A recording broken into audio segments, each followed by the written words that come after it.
Le travail va consister maintenant à utiliser des Zenlink pour assurer la sécurité et la redondance de la réception. C'est une solution qui est meilleure que toutes les box parce qu'il n'y a plus aucune possibilité de panne. Tout au moins, ça les élimine énormément.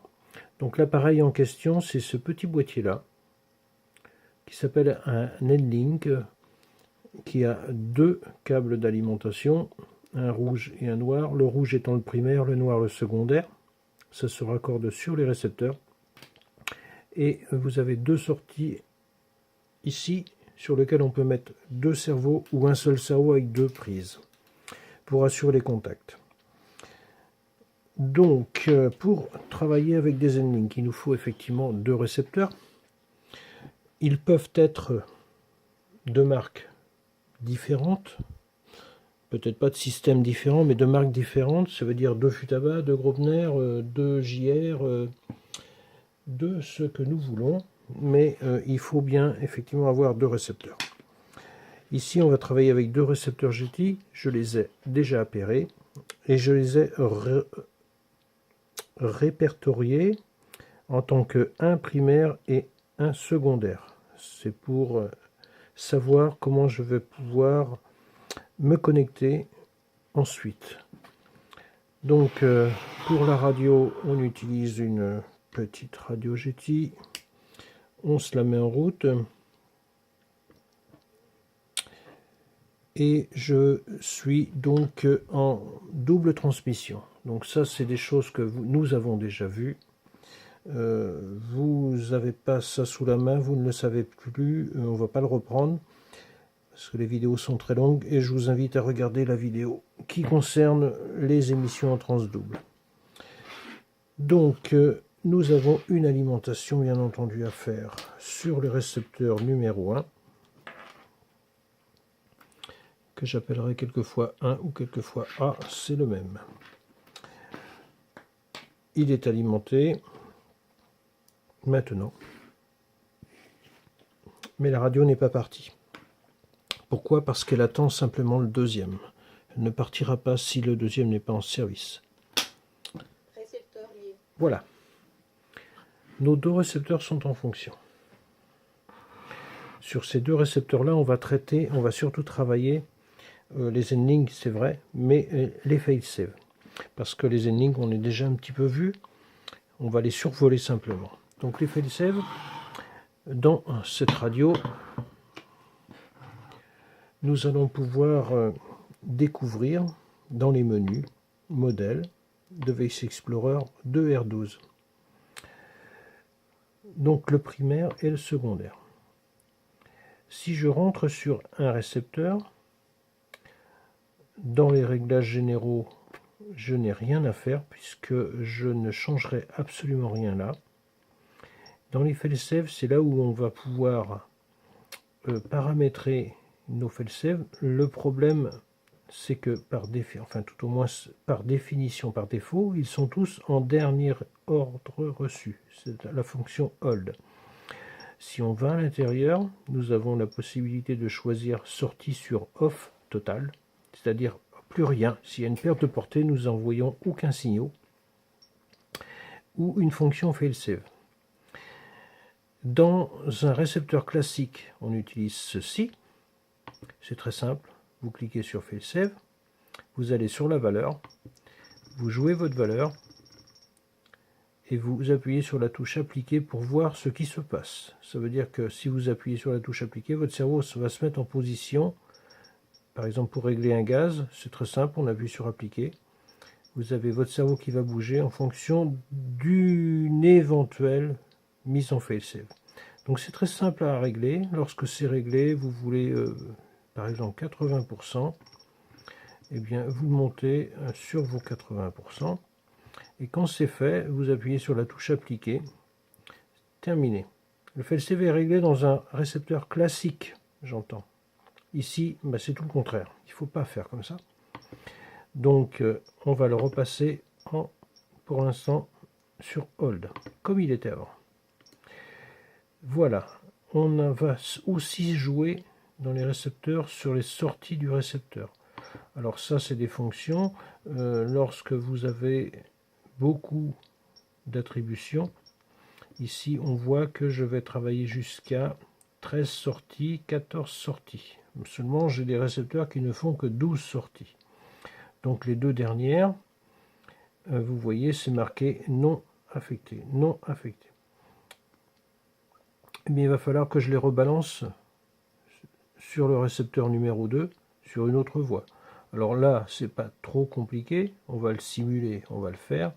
Supposons que nous soyons sur le récepteur numéro 1, on a occupé toutes les 12 premières sorties, il nous en faut deux autres.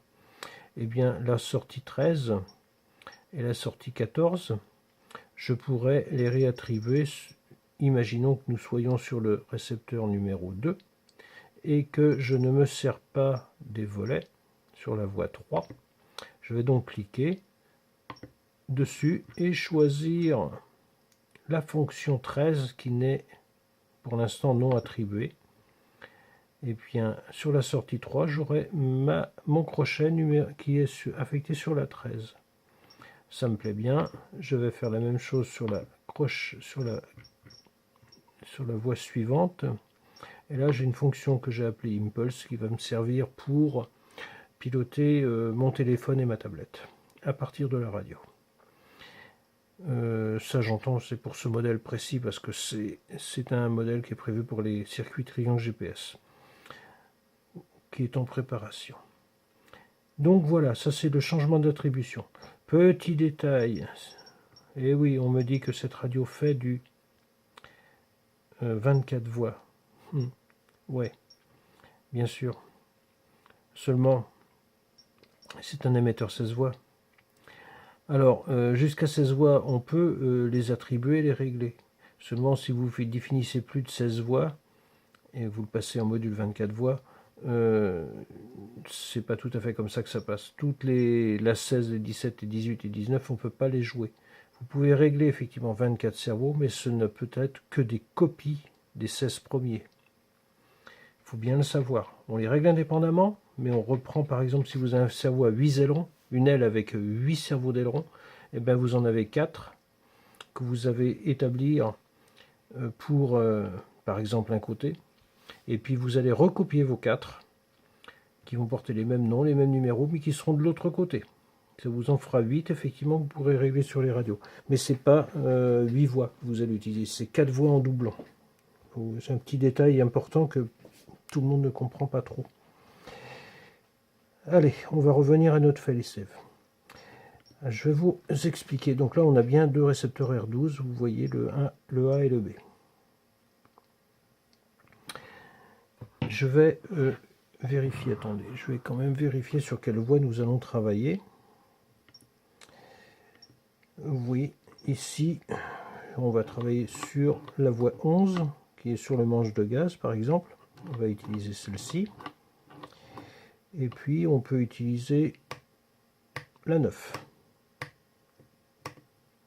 Donc, ça veut dire que sur le récepteur A, je vais piquer une 9. Sur le récepteur B, je vais piquer la 9 également. Sur le récepteur A, je vais reprendre la 11 en doublette avec la 11 du B. Voilà. Donc, on va pouvoir tester la 9 et la 11. C'est parti pour nous. Donc, premier, je vais prendre un N-Link, un premier. Je vais prendre le câble rouge. Voilà, celui-là. Je vais l'attribuer, on a dit, la 9 et la 11. Je vais l'attribuer dans le bon sens, bien entendu, sur la voie 9, en primaire. Je vais prendre le récepteur numéro B.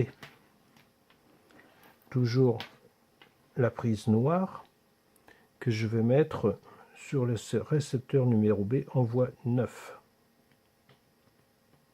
Alarme, basse tension. Signal faible. Si je les branche pas bien comme il faut, ça va pas faire. Donc ici, nous avons la voie 9 qui est validée. On vérifie avec un petit cerveau.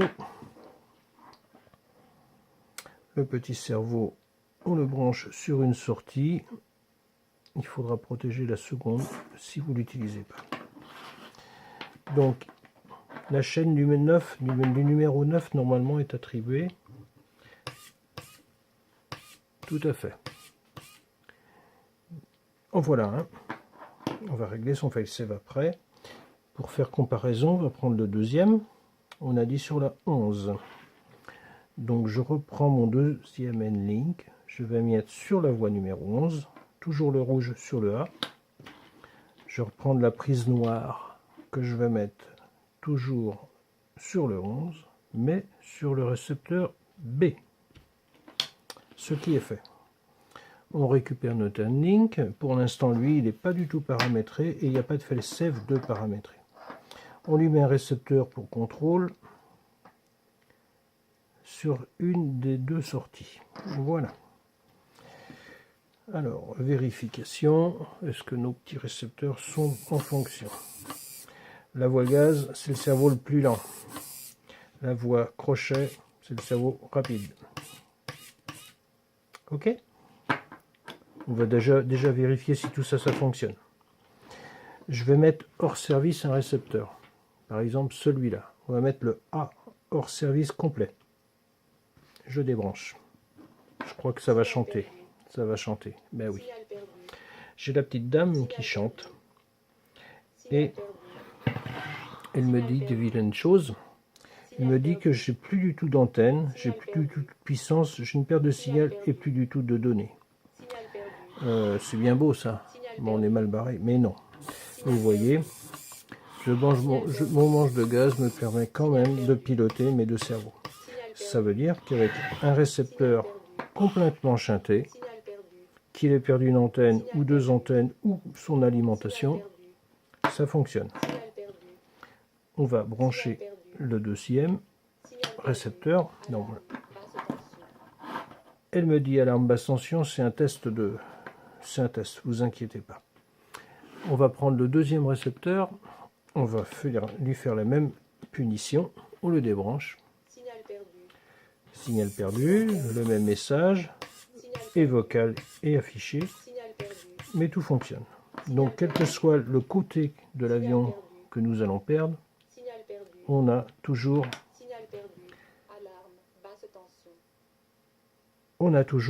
nos valeurs qui sont bonnes et notre pilotage. Donc dans la théorie, nous avons un récepteur qui lui est toujours par défaut donné sur le dernier ordre reçu. Qu'est-ce qui va se passer si j'ai une antenne si les antennes sont hors réception? Ben lui, il va continuer à envoyer dernier ordre reçu sur toutes les voies. Que ce soit l'un, que ce soit l'autre. Eh bien, mon petit boîtier magique, qui est celui-là, eh bien, lui, il aura quand même des signaux qui vont arriver. Donc, lui, il ne se dira pas « je suis en panne ». Il ne va pas se dire « je suis en panne ». Il va te dire bah, « j'ai du signal qui arrive, bah, je continue, je ne fais rien ». Donc, pour pallier à cela, il faut faire deux réglages. Un dans chacun des deux récepteurs, pour lui dire sur les voies que nous souhaitons, on veut un passage en failsafe, mais sans aucune donnée de transmise. Alors, si j'ai un défaut d'émetteur, ça veut dire qu'on coupe l'émetteur. Ça va être le plus simple pour nous. Aujourd'hui, nous allons pouvoir le vérifier. J'ai mes deux cerveaux qui sont bien alimentés. Et je voudrais qu'en position failsafe, ça revienne comme ça, par exemple. Donc, je le mets comme ça. J'éteins l'émetteur.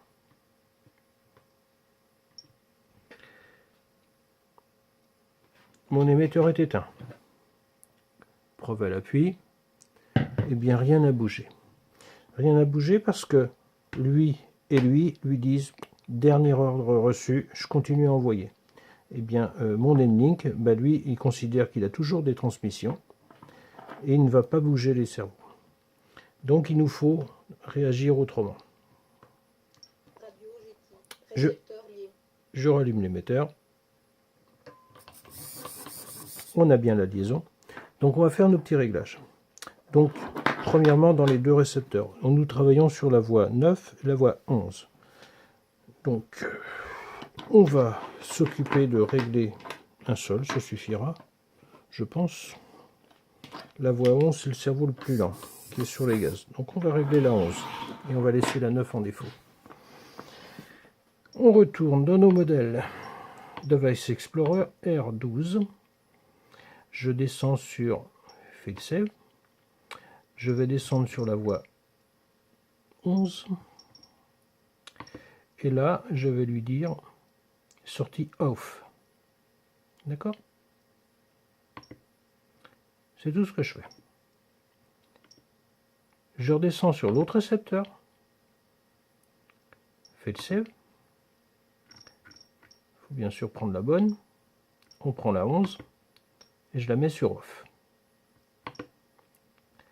Ça, c'est la première étape. Ça veut dire que si j'éteins l'émetteur, il n'y aura plus d'ordre qui va arriver au petit boîtier magique. Donc on va essayer de ne pas se tromper, on va prendre le bon. Voilà, c'est le 11, c'est celui-là. Aujourd'hui, ça ne va pas fonctionner non plus parce qu'on ne lui a pas dit quoi faire. Alors, pour le régler, celui-là, c'est un tout petit peu plus compliqué. Pas toujours simple, ce GT. C'est très performant, très puissant, c'est complexe, mais des fois compliqué. On a besoin d'un appareil qui s'appelle le GT Box. Alors, cette GT Box, il faut prendre le fil rouge de l'EDNIC, le raccorder sur la prise dédiée avec le signal dans le bon sens, et en plus de cela, il faut la laisser raccorder, hein. Vous pouvez la laisser raccorder à de l'autre récepteur. Et en plus de cela, il faut l'alimenter. Alors, quand on l'alimente, on arrive à un petit écran qui nous indique bien que nous avons un EDNIC. On appuie sur les touches vers le bas et on va dérouler les menus. Mode reverse. Donc là, effectivement, on peut paramétrer la sortie cerveau. On n'en a pas besoin dans notre cas. Juste jouer le signal par défaut. Il répète le dernier ordre. Tiens, comme c'est drôle, c'est ce qu'on avait déjà dans les récepteurs. Donc on va le changer. On va lui dire, ah bah non, on ne va pas arrêter l'ordre. On va lui dire, fais le save. Voilà. Lui, il va être en condition. Mais on va lui donner sa valeur maintenant. C'est parti. Le signal par défaut, il y a un délai de 1,5 secondes. Alors, si vous avez déjà 1,5 dans votre récepteur de DDL FaceSave, vous pouvez le réduire ici. Donc là, c'est pareil, vous pouvez le réduire et le mettre à 0 ou 1. Allez, on va le mettre à 0,5. C'est pour se faire plaisir. Voilà, c'est fait. Le FaceSave out, ça veut dire quelle valeur on va pouvoir lui donner à celui-là. Vous voyez que ils sont pas tout bêtes quand même. Imaginons que c'est le cerveau de gaz. Donc je vais déplacer mon manche de gaz, vous voyez, et plein pot il est comme ça. Je vais lui mettre pas ralenti complet, mais un petit peu. Voilà. Qu'est-ce que ça va me donner? Eh bien ça va me donner une valeur qui est indiquée ici. Elle est 1,8. Le point actuel est de 1,5. Par défaut, il est toujours à la moitié. Si je le mets le manche à fond, je suis à valeur 1. Si je mets le manche en bas, je suis à valeur 1,98. On aurait même pu avoir 2 si on avait mis un petit peu de trim. Donc le point milieu, c'est bien 1,5. Et on a dit qu'on voulait avoir 1, par exemple, un petit cran de gaz, on va lui mettre 1,80 par exemple, ça va pas être mal. Alors comment on va faire? Je veux que mon cerveau, si on fait ça, il se mette à 1,8. Eh bien, on va jouer avec ces flèches-là, et on va pouvoir jouer la valeur ici, pour le monter à 1,8. Alors, vous ne le voyez pas, effectivement, c'est transparent ce que vous faites, mais vous avez aligné la valeur de position du cerveau avec la valeur de position en mode FaceSave. Voilà comment ça se traduit. Donc celui-là va être réglé. Si on descend, c'est les limites hautes, les limites basses et le réglage usine. Donc pour celui-là, on a considéré que c'est terminé. Eh bien, en allant vérifier tout cela. Donc, on peut maintenant le débrancher, le rebrancher sur le récepteur qui était le récepteur A. Vous avez vu qu'on avait pris la prise rouge. C'est la rouge qu'il faut prendre pour les paramétrages, pas la noire. Je remets en condition. Voilà. Alors, on va essayer de voir tout ça en même temps. Je suis accéléré. Et on lui a dit position repos, mais presque repos, c'est-à-dire par là. J'accélère. Je vais couper mon émetteur. Éteindre, oui. Il doit y avoir un délai de 2 secondes à peu près. Et voilà. Mon cerveau s'est mis dans la position que je lui ai définie à l'intérieur de l'N-Link. La procédure, on la répète.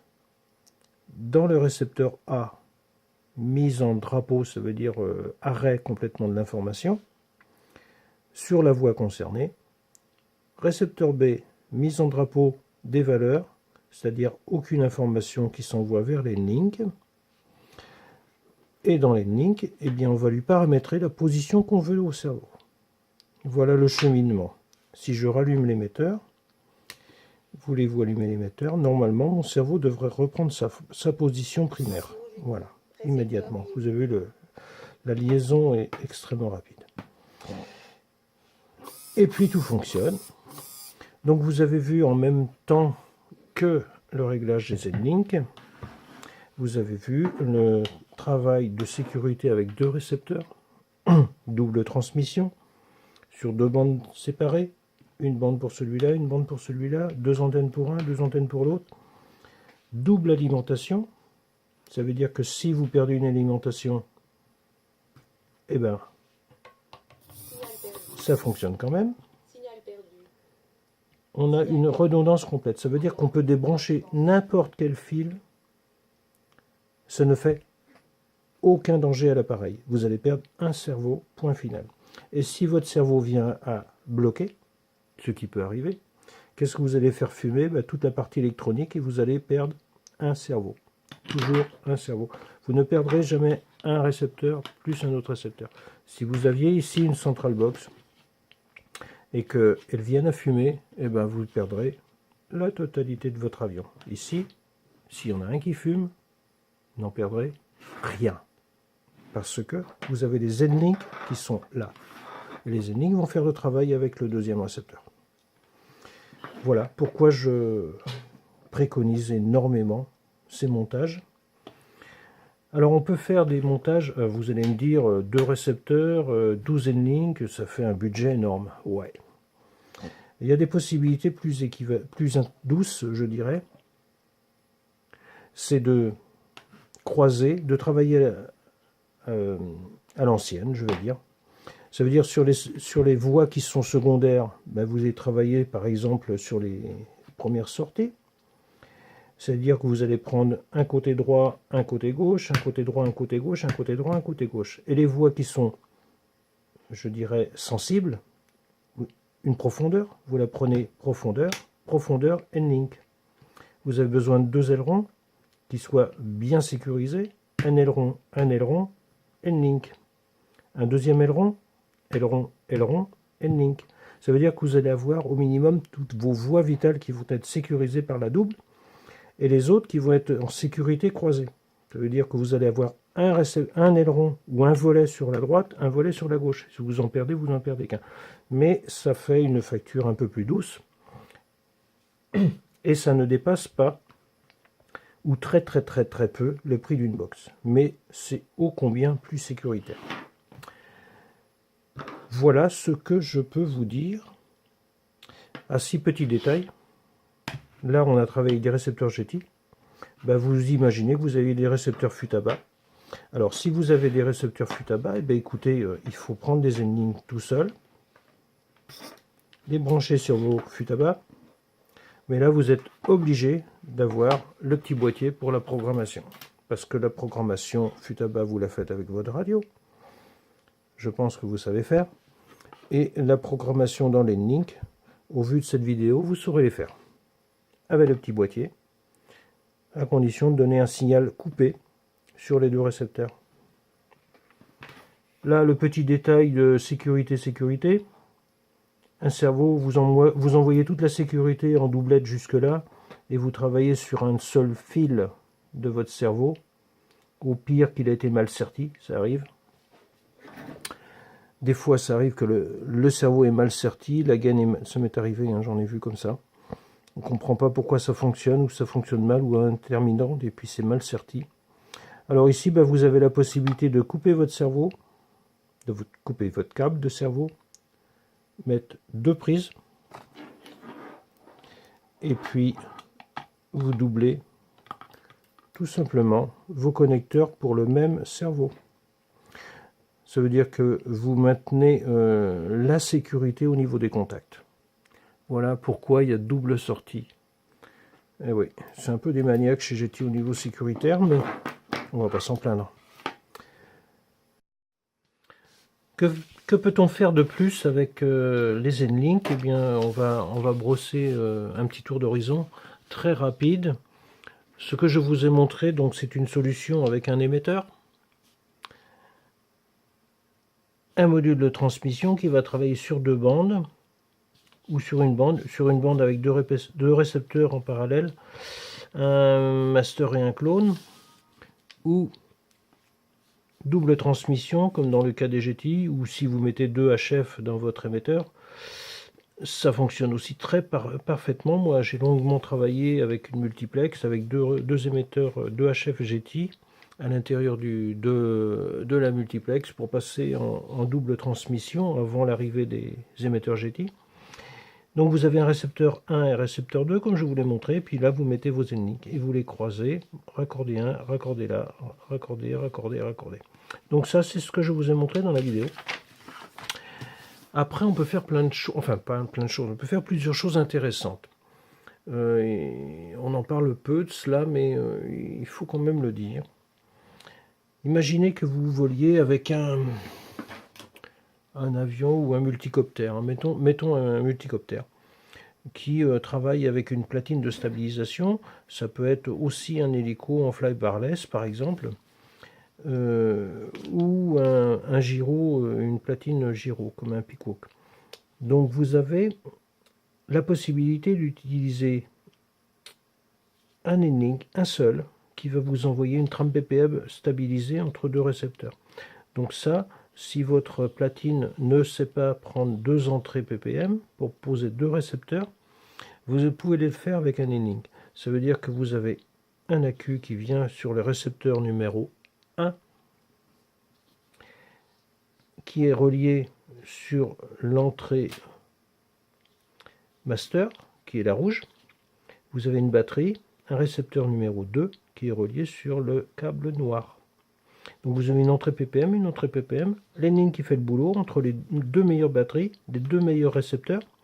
Il va toujours travailler avec la redondance des deux, et il va envoyer son travail filtré et analysé vers la platine de stabilisation.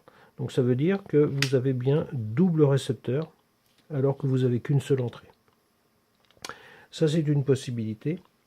Et l'autre possibilité, comme je vous disais, sur les gens qui utilisent du S-Bus ou de EXBus ou de l'UDI, donc avec du traitement hyper rapide à 125 kilobits par seconde. Donc on utilise pareil le maître, l'esclave, et on envoie la trame pour l'utilisation. Donc ça, c'est valable uniquement sur les versions récentes, ce qu'on appelle les versions de RS Duo. Plus les anciennes n'avaient pas cette possibilité.